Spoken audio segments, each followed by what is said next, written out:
पहले वाले क्लास में मैं बताया था कि ठोस लंब वृत्तीय बेलन का संपूर्ण पृष्ठ। ठोस लंब वृत्तीय बेलन क्या होता है देखिए। ठोस लंब वृत्तीय बेलन, ये ठोस लंब वृत्तीय बेलन का मॉडल इसके पहले वाले क्लास में भी मैं बताया था। आज मुझे चर्चा करना है कि अगर खोखला बेलन है तो उसका संपूर्ण पृष्ठ कैसे ज्ञात करेंगे। तो इसका कोई सूत्र बता सकता है कि इसके संपूर्ण पृष्ठ का सूत्र मैंने कैसे निकाला था। यह वक्र पृष्ठ और ये दोनों जो फ्लैट सरफेसेस हैं उसके एरिया को अगर वक्र पृष्ठ में जोड़ दिया जाता है तो संपूर्ण पृष्ठ आ जाता है। तो इसका क्या सूत्र बताया गया था, बताओ मनीष। 2πr ब्रैकेट में h+r। बहुत सही, बिल्कुल यही बताया गया था। कैसे आया इसको एक्सप्लेन करो। पहले वक्र पृष्ठ निकाले थे। हाँ, वक्र पृष्ठ कितना आया? 2πr और उसके बाद क्या जोड़ा गया था? क्षेत्रफल जोड़ा गया था वृत्त का। हाँ, तो वृत्त का क्षेत्रफल πr² और फिर इसका दोनों मिलाकर 2πr²। 2πr² तो 2πr² प्लस 2πrh और 2πr कॉमन करके सूत्र बना दिया गया 2πr ब्रैकेट में r+h। तो ठोस लंब वृत्तीय बेलन का संपूर्ण पृष्ठ 2πr ब्रैकेट में r+h। अब आज हम खोखले बेलन का संपूर्ण पृष्ठ निकालना सीखेंगे। मेरे हाथ में खोखला बेलन, हॉलो सिलेंडर का ये मॉडल। हॉलो सिलेंडर में आप देख रहे हैं कि इसमें कुछ न कुछ इसका थिकनेस है। इसमें क्या है? मोटाई। इसमें क्या है? मोटाई। और इस तरीके से इस बेलन को बनाया गया है कि इसमें अलग अलग कलर का पेपर अलग अलग पृष्ठों पर लगाया गया। अलग अलग पृष्ठों पे अलग अलग पेपर लगाया गया। अगर हॉलो सिलेंडर में समस्या क्या है कि हॉलो सिलेंडर में कुछ इनर सरफेस भी दिखाई देने लगता है, जबकि आपने ठोस लंब वृत्तीय बेलन में कहीं अंदर कुछ दिखाई नहीं देता है। अंदर कुछ दिखाई दे रहा नहीं, इसमें अंदर दिखाई दे रहा है, इसीलिए इसको खोखला कहा जाता है। क्या कहा जाता है? खोखला। अंग्रेजी में हॉलो, अंग्रेजी में हॉलो। तो इस तरीके से आप देख रहे हैं अंदर जो यह पेपर लगा हुआ है, पेपर किस कलर का लगा हुआ है? बैगनी रंग का। तो बैगनी रंग के पेपर से ढके हुए पृष्ठ का क्षेत्रफल अलग होगा। अलग होगा कि नहीं होगा? फिर ये देखिए ग्रीन कलर से ढके हुए पृष्ठ का क्षेत्रफल अलग होगा। और ये जो रिंग में बना, ये कौन सा है? Pink colour. रिंग में क्या बना है? पिंक कलर से ये ढका हुआ है और दोनों ओर है। देखिए, तो इस तरीके से इसका संपूर्ण पृष्ठ 3 भागों में है। पहला है आंतरिक सरफेस, अंदर का पृष्ठ। दूसरा है बाहर का पृष्ठ और तीसरा है जो रिंग बन रहा है दोनों ओर, या वलय जो बन रहा है, हिंदी में क्या कहते हैं? वलय। रिंग बन रहा है, उसका क्षेत्रफल। अब हम आइए कैसे इसको निकालेंगे कि हम क्या। अब इसका मतलब तो ये तो क्लियर हो गया, खोखले बेलन का संपूर्ण पृष्ठ बराबर अंदर का वक्र पृष्ठ। ये वक्र पृष्ठ है ना, ये वक्र पृष्ठ होता है। अंदर का पृष्ठ, बाह्य वक्र पृष्ठ और वलय, दोनों ओर जो वलय बने हुए हैं, दोनों ओर जो रिंग बने हुए हैं, उनका क्षेत्रफल। तो खोखले बेलन का संपूर्ण पृष्ठ, खोखले बेलन का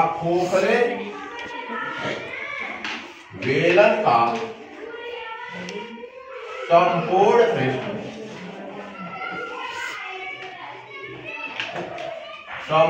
पृष्ठ बराबर आंतरिक वक्र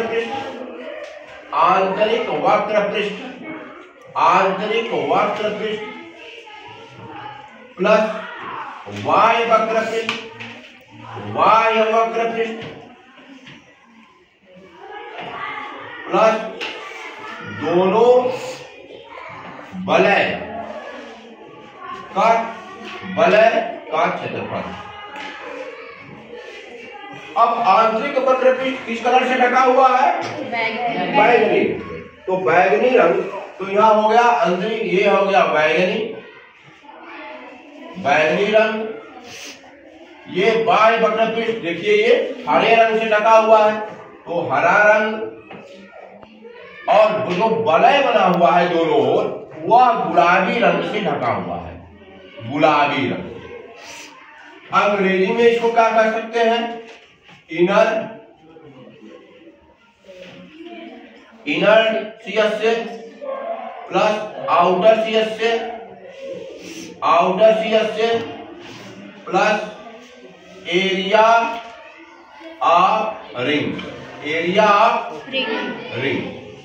अब आइए हम देखते हैं कि इसके अंदर की त्रिज्या, देखिए अंदर की त्रिज्या अलग होगी, अंदर की त्रिज्या अलग होगी। इसके दो अंदर की त्रिज्या देखिए, अंदर जो है इससे दूरी कम है, अब बाहर थिकनेस इसमें आ गया है, तो हमको अंदर की त्रिज्या अलग होगी और बाहर की त्रिज्या अलग होगी।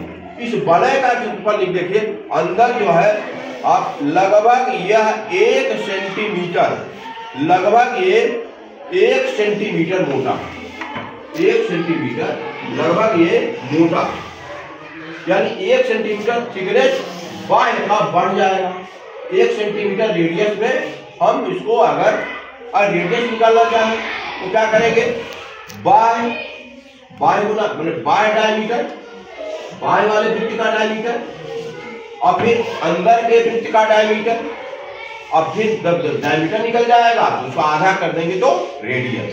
अब यहां हमको सूत्र की स्थापना करना है, इसलिए मान लेंगे कि बाहर वाले वृत्त का त्रिज्या कैपिटल आर, बाहर वाले वृत्त की त्रिज्या कैपिटल आर और अंदर वाले वृत्त की त्रिज्या स्मॉल। तो ये मानने पर अगर अंदर वाले वृत्त की त्रिज्या, ये मान लीजिए कि बाह्य वृत्त की त्रिज्या कैपिटल आर और अंदर वाले वृत्त की त्रिज्या, अंदर वाले वृत्त की त्रिज्या स्मॉल आर। अब आइए अंदर वाले वृत्त के आधार पर और ऊंचाई को हम दोनों ऊंचाई, चाहे अंदर के वक्रपृष्ठ में और चाहे बाहर के वक्रपृष्ठ में, दोनों में आपको ऊंचाई कितना लेना है? h। इसको हम मान रहे हैं, इसकी ऊंचाई कितनी है? h। तो अंदर वाले भाग का जिसपे बैगनी रंग के कलर का पेपर चिपकाया गया है, उसका क्षेत्रफल कितना होगा? यानी अंदर वाला वक्रपृष्ठ, तो वक्रपृष्ठ इसका कितना होगा? अंदर का मेरे बताओ, तुम बताओ, अंदर वाले वक्रपृष्ठ त्रिज्या इसमें कितना लेना है? स्मॉल आर लेना है। बताओ सूत्र क्या होता है? 2 पाई आर। जहां आर होगा वहां ध्यान रखेंगे हम स्मॉल आर लेंगे। तो अंदर वाले वक्रपृष्ठ का हो गया तुम्हारा 2 पाई आर, देखिए स्मॉल आर नहीं, देखिए यहां ध्यान दीजिए 2 पाई स्मॉल आर एच। फिर बाह्य वक्रपृष्ठ जिसमें हरे रंग का है, तो यहाँ कितना लेंगे? कितना हो जाएगा? 2 पाई कैपिटल आर एच। अब आइए area of ring, area of ring को देखिए, यहाँ अलग से हम फिगर बना रहे हैं, इस तरीके से है, देखिए इस तरीके से, इसका है आर, इसका है आर, और इसका छोटे वाले का है आपका स्मॉल आर। तो इसका आपको निकालना है, इसका क्षेत्रफल, किसका क्षेत्रफल निकालना है? इसका क्षेत्रफल। तो बाह्य वाले वृत्त का क्षेत्रफल कितना होगा? बाह्य वाले वृत्त का क्षेत्रफल पाई, बोलो स्मॉल कैपिटल आर का बाह्य वाले वृत्त का क्षेत्रफल, इसका इस पूरे वृत्त का क्षेत्रफल पाई आर स्क्वायर, और अंदर वाले वृत्त का क्षेत्रफल को अगर बड़े वाले में से अंदर वाले को माइनस कर देंगे तो निकल जाएगा इस रिंग का क्षेत्रफल। अंदर वाले वृत्त का क्षेत्रफल कितना होगा? पाई। तो ये हो जाएगा pi r square minus r square, या इस रिंग का क्षेत्रफल हो गया, एक रिंग का। कितने रिंग बने हुए हैं? दो, दोनों ओर बने हुए हैं, इसलिए दोनों वलयों का क्षेत्रफल हो जाएगा, दोनों वलयों का क्षेत्रफल, दोनों वलयों का क्षेत्रफल, दोनों वलयों का क्षेत्रफल बराबर 2 pi r square minus r square. अब इसी चीज को यहाँ पर हम लिख देंगे, तो ये हो जाएगा 2 pi r square minus r square. इस तरीके से हालो सिलेंडर का टीएसए आ गया 2 pi small r into h plus 2 pi capital r into h plus 2 pi r square minus r square. अब इसको कॉमन ले सकते हैं 2 पाई और बढ़िया से इसको आप लिख सकते हैं, तो ब्रैकेट में आपका हो जाएगा 2 पाई एच आया है यहाँ पर, तो 2 pi r h plus capital r h plus r square minus r square. तो ये इस रूप में हम याद कर लेंगे कि अगर आपको खोखले बेलन के संपूर्ण पृष्ठ की गणना करनी है तो 2 pi small r into h capital r into h plus r square minus r square. इस तरीके से 3 पार्ट में हम इसको एरिया निकालकर तीनों पार्ट के एरिया को अगर ऐड कर देंगे तो खोखले बेलन का संपूर्ण पृष्ठ आ जाएगा। फिर